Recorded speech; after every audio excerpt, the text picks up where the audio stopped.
ঈদের দিন সবাই কাটিয়েছে পোলাও, মাংস, সেমাই, জর্দা কত কিছু খেয়ে, আর আমি ঈদের একটা দিন কাটিয়েছি ভর্তা ভাত দিয়ে। তার মধ্যেও আবার ঈদের দিন সবার ভিডিও আপলোড দেওয়া শেষ, আর আমি দেখেন সেই ঈদের ভিডিও আপলোড দিতেছি আজকে এখন।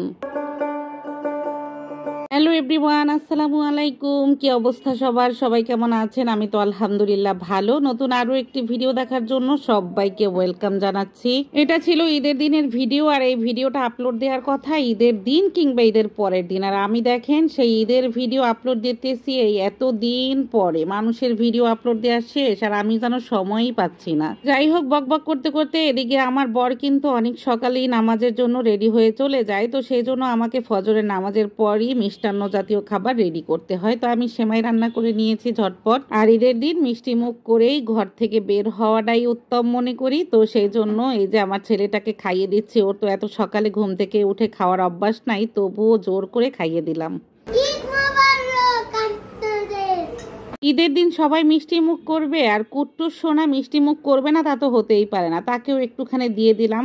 আসলে ওর জন্য খাওয়া কতটা ভালো আমি তো জানি না, তবুও একটু ট্রাই করে দেখলাম। ও দেখছিলাম খাচ্ছিল, সেজন্য একটুখানি দিছিলাম। আর এইদিকে ঈদের দিন আমার বারান্দা থেকে এই রকমের একটা ভিউ দেখা যায়। গত বছরের ঈদেও আপনাদের সঙ্গে একটুখানি শেয়ার করছিলাম। অনেক ভালো লাগে এই যে যখন সবাই নামাজে যায় না, দেখতেই ভালো লাগে। আমার ঘরের সামনে থেকেই হলো সবাই ঈদগাহের উদ্দেশ্যে যায়, দলে দলে নারী পুরুষ সবাই মিলে ঈদের নামাজে যায়। আমিও আমার ছানাপোনার একটু বড় হলে একদিন ঈদের নামাজ পড়তে যাব, আমার খুবই ইচ্ছে। এখন ছানাপোনা ছোট, তো সেই জন্য আর হয়ে ওঠে না। বর সহ বাচ্চারা নামাজে চলে যাওয়ার পরে ঘরে একবারে শপিং ব্যাগ এই সেই অনেক কিছু ছিল, তো সেগুলো সব পরিষ্কার করে দিয়েছি। আর ঈদের দিনে বিছানার চাদর চেঞ্জ করব না তা তো হতেই পারে না।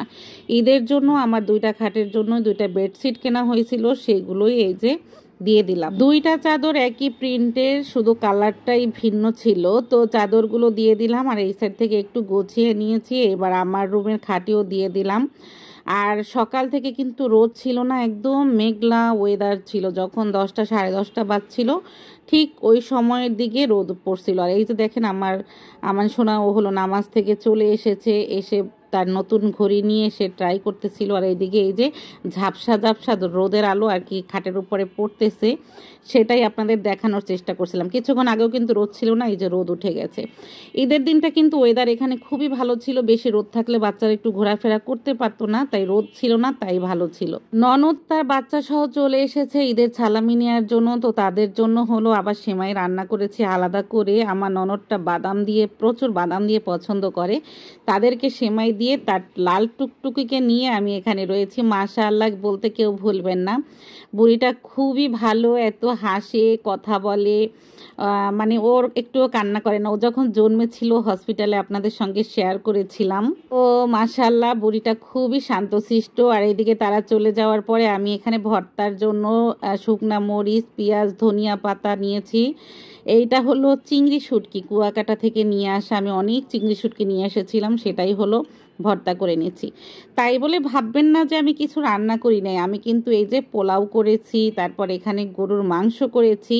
কিন্তু 30টা রমজান ক্লিয়ার হওয়ার পরে এখন কেন জানি এগুলো আমার মানে সহ্যই হচ্ছে না, আমি একদম দেখতেই পারতেছি না। আমার বর বলেছিল যে রোজার পরে একদম মানে খুব তেলে ঝোলে খাবার খেলে পেটে সমস্যা হতে পারে, তাই হালকা পাতলা খাবারটাই করো। আর যেহেতু ঈদের দিন আমাদের বাসায় কোনো মেহমান আসবে না, আমরা নিজেরাই সেজন্য হালকা পাতলা খাবার খাওয়াটাই উত্তম। কিন্তু বাচ্চারা যেহেতু, ওদের জন্য সেজন্য গরুর গোস্ত করা হয়েছে, পোলাওও করা হয়েছে।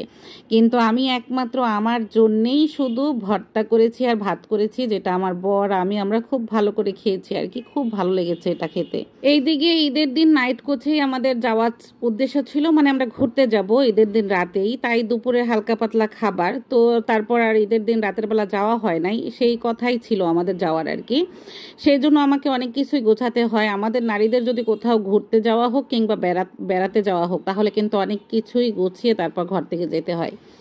যাই হোক, এদিকে এই যে এখন আমি আমার ছানাপোনাকে খাইয়ে দেবো। আমি তো আগে ভর্তা করে আগেই খেয়ে নিয়েছিলাম, আর এখন হলো তাদেরকে খাইয়ে দিচ্ছি। আর বাচ্চাদের খাওয়াতে বেশ অনেক সময় লাগে।